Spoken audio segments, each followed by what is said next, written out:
Hey guys, it's Paige. Welcome back to my channel. Let me take a sip of water before I get started because as you can see from the title, I have some things to say. First of all, Happy New Year to everyone. It is officially 2021. Oh my gosh. It honestly felt like this day would never come, but we made it. We made it. If you guys follow me on Instagram, which I'm hoping you do, then you probably already know that I allowed myself a little 2-week break from picking up the camera. It was much needed. I needed to reset, recharge, for the new year so that I can come in strong, come out swinging. So I'm back and I'm so happy to be back. What can I really say about 2020 that will accurately sum it all up?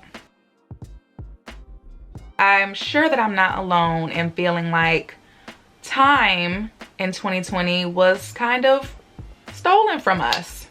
There was so much going on, so much happening that it kind of feels like a blur. Or maybe that's just like a defense mechanism to block all of the craziness out of my memory. I had a beautiful first year living in London in 2019. And 2020 was very different, for lack of a better word. I thought I'll be able to travel to a lot more new countries, explore more of the city that I'm living in, London, spending a lot of time with friends and continuing to build those relationships that I made in 2019. And who knows, maybe, just maybe even fall in love. Who knows? I guess I just had a lot of expectations for 2020. It was supposed to be this magical year. It's a new decade. Things are just gonna be so amazing, and I really I expected it to be a really memorable year, and it was. It definitely was, but not for the reasons that anyone could have ever expected.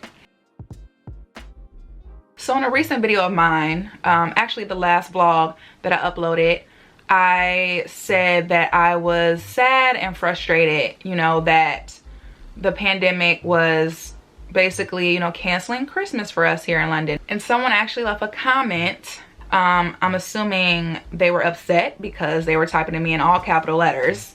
But it basically said something like, there are people dying. You can just celebrate Christmas next year. And I wasn't angry with this person for leaving this comment, because you're entitled to interpret my words however you choose to. But I would never want to come off as if I'm trying to, diminish the fact that people are losing their lives every day. There's so many people who have already lost their lives due to this pandemic, that people are losing their loved ones. It is absolutely devastating, and I'm pretty sure that majority of us are going to be traumatized for the rest of our lives because of this.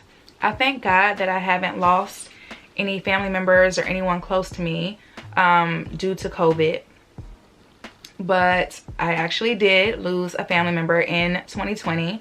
As I mentioned to you guys before, my family, we lost my little cousin, my 21-year-old twin cousin, in a house fire over the summer.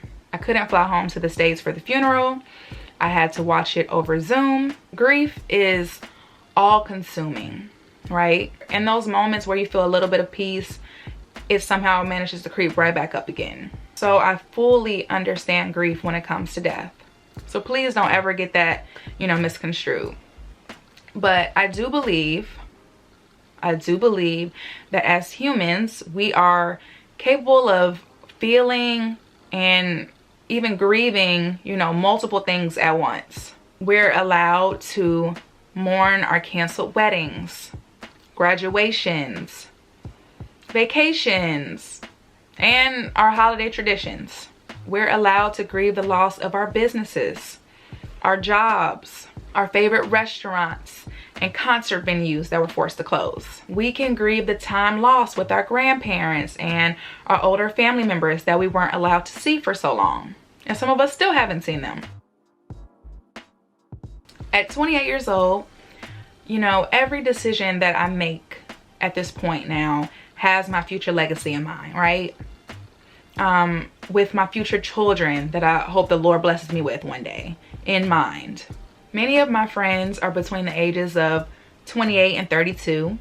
And a lot of them thought that within these years they would have, you know, that fairy tale run-in with their future partner and be a little bit closer to, you know, settling down, getting married, having a family. That little imaginary clock that we always try to push out of our minds is ticking very loudly for many of us.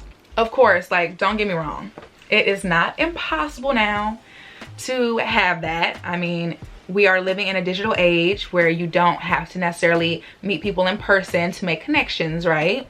But meeting your future husband at a cool event, or even at a bar or pub, as they say here in London, just probably isn't happening anytime soon. And we've even joked that it feels like our youth is being stolen from us. Because for many of us, it is the final years of our 20s. We usually sit down and write out our goals and our plans for the new year. With the world still being in the state it's in, with this pandemic still being in full force, I'm sure some of us are thinking, do I even bother this year? How do we make plans when we have really no idea what things are going to be like a month from now, 6 months from now, a year from now? It is a bit of a difficult one, isn't it? And of course, all of these things that I'm saying are just feelings, right? They're primarily based on fear. Fear of the unknown. No one likes that scary place. We have no idea exactly how everything is going to turn out. But it is fair to assume and fair to say that it's probably not going to turn out exactly how we planned for it to when we were writing those lists of goals, right? Like our 5-year plan. It's just something about having things to look forward to. You know, even when you're having a bad day, a bad week. Say you're in a job that you completely hate, but you have a vacation plan for the end of the month. So you keep pushing through because you know that you have that to look forward to. And it just keeps you motivated to ride it out. You just keep that idea in your mind that you will see better days. It gives you hope. So something that a friend said to me years ago when I was going through a really upsetting breakup was that humans were made to adapt. If we were unable to adapt to change, we would literally just curl up into a ball and die. We wouldn't be able to go on, but we were literally made to be able to adapt. So the way that I have adapted over the last year was really just accepting and learning that I now have to be able to find hope in different things, in different ways, in things other than time and future plans. Because our time is just really not our own right now. And you know what? Maybe it never really was. I find hope in new baby births. My best friend in the whole wide world gave birth to her first child, her son, in 2020. Like a week before my birthday. So that was really exciting. And it's just always been something about new life that gives me hope for the future. And good news that's shared online. Whether it's like people getting new job positions or getting promotions, engagements, people graduating, even virtually, you know, like I did in 2020. Pregnancy announcements. There have been so many quarantine pregnancies that have popped up.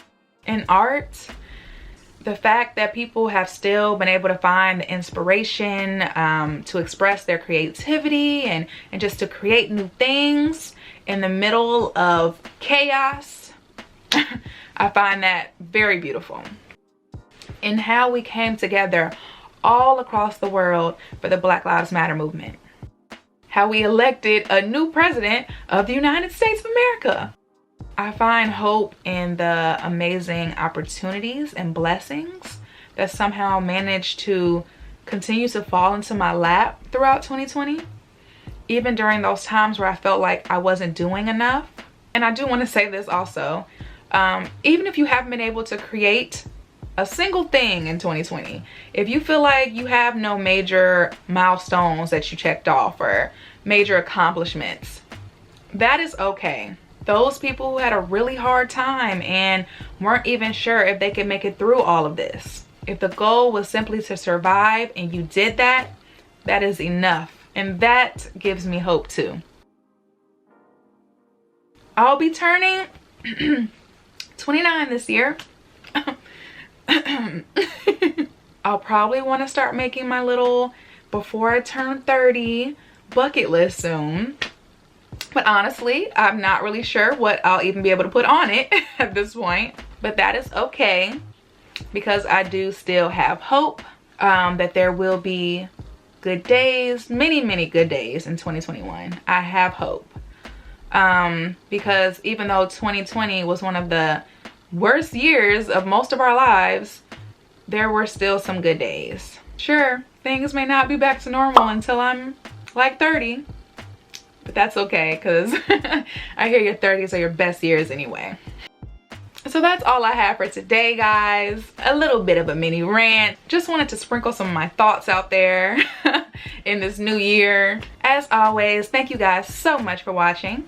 If you enjoyed this video, don't forget to give me a thumbs up and hit that subscribe button. And I'll see you guys in the next one. Bye!